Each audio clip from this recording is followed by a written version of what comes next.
Shalom, shalom, shalom. Yesu nashimwe cyane. Nongeye kukwifuriza igitondo cyiza, nongeye kwifurije igitondo cy'umugisha.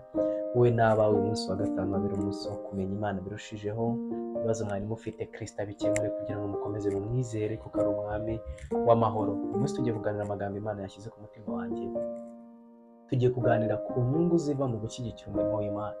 Imana ishimwe ko kino kintu ngiye kukibabwiriza nafite urusengero, wenda muraza gutura mu rusengero rwanjye, ahubwo ngiye kubibigisha kuko nanjye bimfitiye akamaro. Amen. Kuko nanjye kubikora hari imigisha mbona, kandi ijambo ry'Imana ni ukuri. Amen. Ngiye kubabwira impamvu dukwiye gushyigikira ibikorwa by'Imana ndetse n'iby'Imana ivuga ku bakora ibyo bintu. Amen. Kadusome Matayo 19:16. Basanga inkuru y'umusore wari umutunzi. Reka mwumve ukuntu byagenze.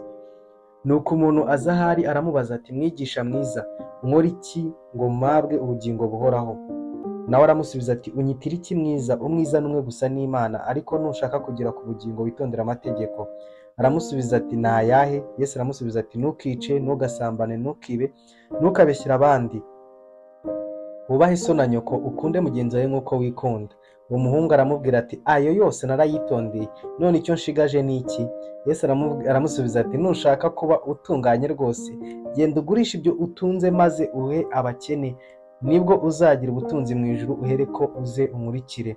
Uwo musore yumvise iryo jambo agenda afite agahinda kuko yari afite ubutunzi bwinshi. Yesu abwira abigishwa bati, ndababwira ukuri yuko biruhije ko umutunzi yinjira mu bwami bwo mu ijuru.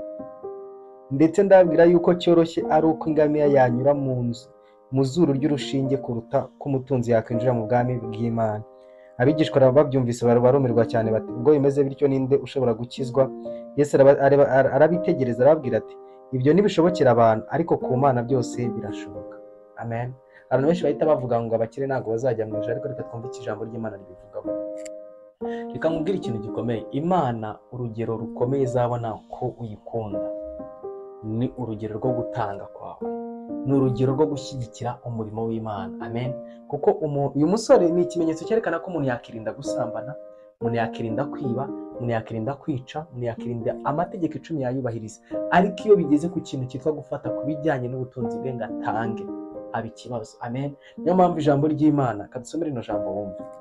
Imana uzi ko itavuga ngo ntabwo bishoboka ko wakorera Imana na Satani. Oya, Satani ntabwo imuvutindaho cyane. Satani buriya ntabwo ari umunyembaraga nk'ikintu cyitwa ubutunzi. Reka wumve Matayo 6:24. Nawe ukeza abami babiri, kuko yakwanga umwe agakunda undi, cyangwa yaguma kuri umwe agasuzugura undi. Nimubasha gukorera Imana n'ubutunzi. Nabyumvishe, ntabwo handitse ngo nimubasha gukorera Imana na Satani, nimubasha gukorera Imana n'ubutunzi. Ni ukuvuga ngo Imana irabizi ko abantu bakunze ubutunzi kuyirusha. Rero umuntu udakunze ubutunzi kurusha Imana, Imana ihita imenya ko ayikunda. Amen. Kandi ndakambabwiza ukuri, ntabwo mutanga kugira ngo ibyo mutanze bitagira akamaro. Imana yo mu ijuru, mwibuke kuva kuri Abrahamu. Abrahamu yahaye icyacumu bita Melikisedeki. Abrahamu niwe sokuru w'abizera, kandi niwe muntu wabayeho utunze. Akenshi nkunda no kubaturaho nkababwira ngo reka uyu munsi babere mwakire imigisha muri Abrahamu. Mbavuga guhirwa mu buryo bwose, financially, spiritually, mu buryo bwose mugahirwa, kuko Abrahamu Imana yaragiye imuvuburira ibigega pe.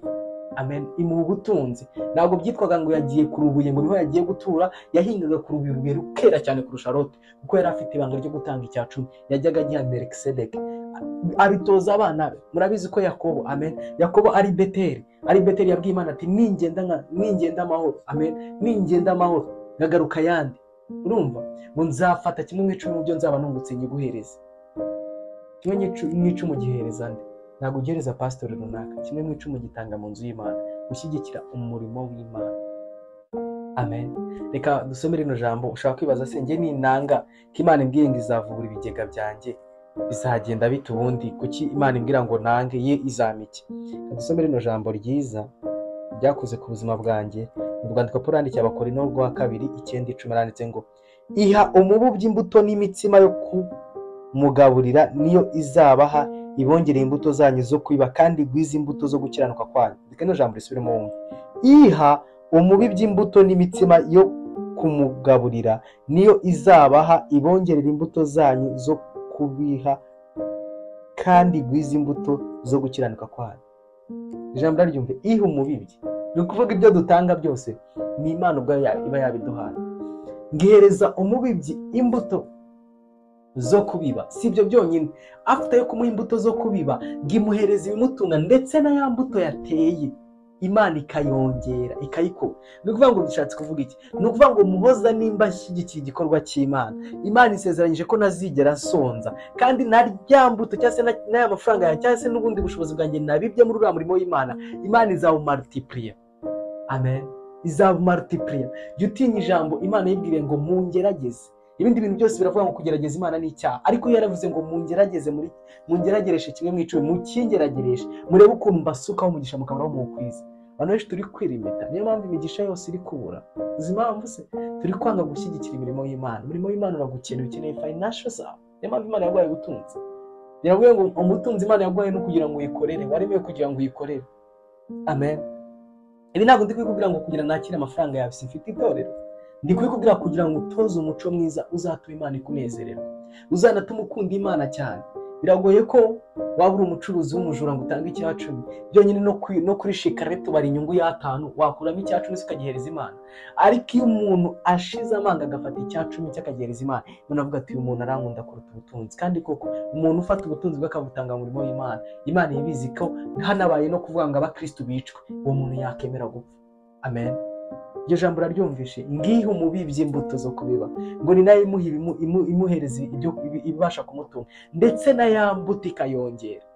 Uracyumvishe icyo kintu? Ni ukuvuga nimba mbibye ndarya, amen, kandi si ukurya gusa, ahubwo na ya mbuto nateye irikuba, iri multiply. Uwo ni umugisha w'abantu bazi gukorera Imana, uwo ni umugisha abantu bazi gushyigikira umurimo w'Imana. Amen. Imana ikomeze kugirira neza. Umwami Imana yari yambwiye kugira ngo iri jambo ari ryo tuganira, kandi nzi ko Imana yo mu ijuru iri mu ruhande rwawe.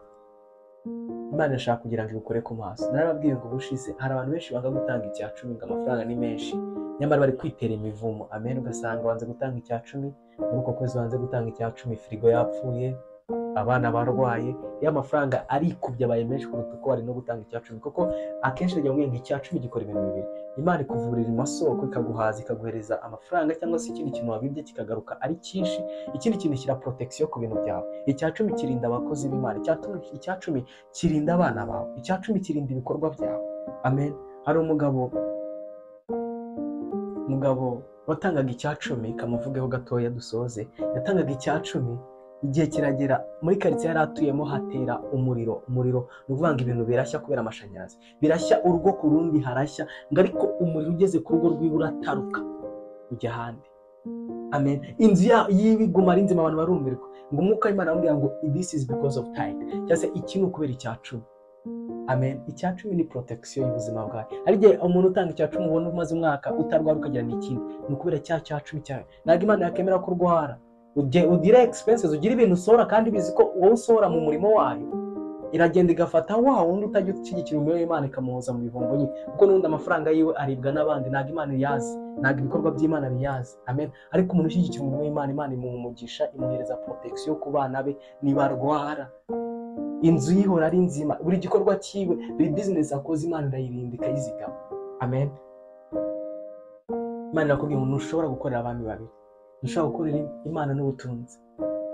Amen. Nibwo yahise ivuga hasi, Kristo yavuze ngo biragoye ko umukire azinjira mu bwami bw'Imana, ngo icyiza gukirutwa nuko ngo murebe urushinge ingamiya yarwinjira mu zuru. Ushatse kuvuga iki rero? Ndagira ngo mbwire ngo ikintu gikomeye, ariko hasi Yesu yahise abisobanura neza. Yaravuze ngo ibyo ngibyo ntabwo bishobokera abana b'abantu, ariko imbere y'Imana birashoboka. Ushatse kuvuga iki? Umutunzi utazi Imana ntabwo yajya mu bwami bw'Imana, kuko azarutisha ubutunzi nde? Imana. Ariko umutunzi uzi Imana, kuko nta kinanira Imana, Imana izamujyana mu bwami bw'Imana, kuko arabizi ko ubutunzi afite abukesha Imana, kandi nubwo abutisha Imana ajya abufata akabukoresha mu gikorwa cy'Imana. Imana igumugisha cyane. Reka dusengera umunsi wacu. Ndashaka dufatanye dusenge. Mana nziza, Mana yo mu ijuru, Imana ikiranuka, duciye bugufi kubw'amagambo yawe, dukoretse uyu munsi Data dutangiye, reka tubere umunsi w'umugisha, reka tubere umunsi w'umunezero. Turakwinjiza kugira ngo uhagarare hejuru yacu, dutsindire ikibi aho cyaturuka hose. Data, uduhe uburinzi bwawe buhoraho, turinde impanuka, turinde impfu z'abadayimoni, ahubwo umwuka wera akomeza tugaragareho n'abacu bose. Uyu munsi tuwushyize imbere yawe Yesu, duhirwe kubw'imbaraga zawe. Amen. Mana iguhe umugisha, ukomeze ugubwe neza. Ntibagirwe gukora subscribe kugira ngo tujye dukomeza tubane buri gitondo. Shalom shalom, Kristo aragukunda.